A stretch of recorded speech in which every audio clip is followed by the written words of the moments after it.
Olimpiade Tokyo 2020 ditunda karena COVID. Dan ketika banyak dengar pendapat di Tokyo beberapa saat yang lalu, ternyata banyak yang komentar bahwa Olimpiade Tokyo sebaiknya digeser lagi, tidak diselenggarakan di tahun ini, di tahun 2021. Bahkan ada yang mengatakan menggesernya ke London. Wali kota Tokyo, Yuriko Koike, menggebrak meja. Dia mengatakan bahwa COVID bukan menjadi kendala, tetapi menjadi melakukan apapun dengan cara yang baru. Yuriko tetap bersikukuh akan menyelenggarakan Olimpiade di tahun 2021 ini. Dia akan berusaha sekuat tenaga Olimpiade tetap aman. COVID harus ditaklukkan. Yuriko patut dicontoh di dalam membangun ekonomi, wisata, dan menjalankan protokol kesehatan yang murah, cepat, dan efektif. Olimpiade Tokyo akan jadi etalase perjuangan melawan globalis COVID. Melihat perjuangan Yuriko, bagi saya manusia unggul bukan takluk dan mengikuti, tetapi melakukan sesuatu yang baru dengan cara baru, dengan pikiran yang baru. Old mind itu kuno, tidak akan menyelesaikan masalah pandemi ini yang dianggap hanya masalah kesehatan. COVID adalah economic toolnya globalis. COVID adalah political toolnya globalis sejak awal. Political dilawan dengan geopolitik. Masalah ekonomi dilawan dengan geoekonomi strategi. Sekali lagi kita bertanya, punyakah grand plan nasional menyelesaikan masalah pandemi selain menggunakan vaksin? Bagaimana membangun ekonomi dari -2 yang terburuk prestasi pejabatnya semenjak krisis 98 menjadi positif sesuai dengan cita-cita kampanye 7% plusnya? Loh, kok diem semua sih? Kalau gitu kita lanjut. Kita lanjut dengan memberikan fakta lain lagi. Ukuran sukses salah satunya adalah dengan memperlihatkan data fakta. Kita lihat data fakta. Zaman Pak Harto lengser,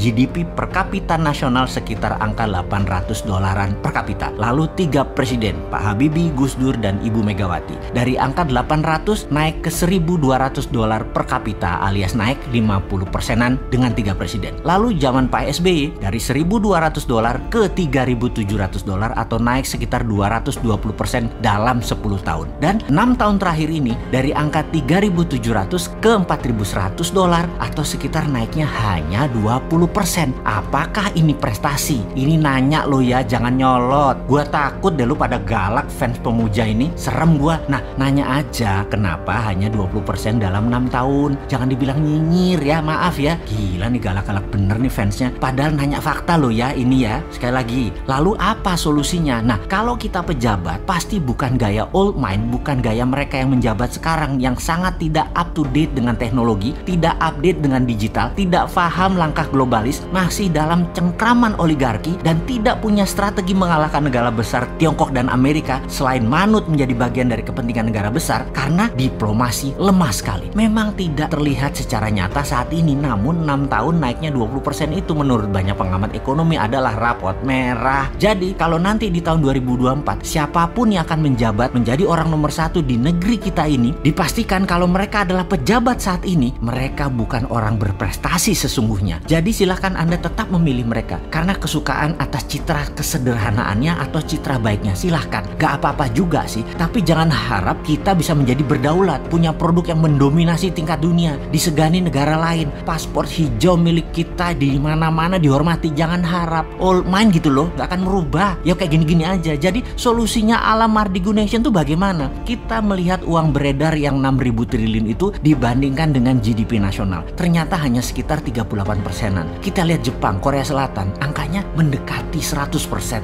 Jadi dalam Mardigu Nation yang dilakukan adalah mencetak 6.000 triliun uang baru rupiah yang akan dibagikan ke UKM dengan syarat punya aset produktif senilai 1, maka akan dapat pinjaman tanpa bunga 5 tahun senilai sampai 3 kalinya. Misalnya aset produktifnya 500 juta, maka pinjamannya tanpa bunga bisa sampai 1,5 miliar yang dikembalikan dalam 5 tahun secara cicilan tahunannya. Dengan teknik sederhana ini maka digaransi 4.100-an GDP per kapita akan naik menjadi 10.000-an dalam 4 tahun dan membuat Indonesia menjadi negara produktif dan negara pasar terbesar dalam waktu cepat. Itulah new mind, memberikan solusi kepada old mind. Sebenarnya kalian ini masih mau sama old mind atau new mind sih?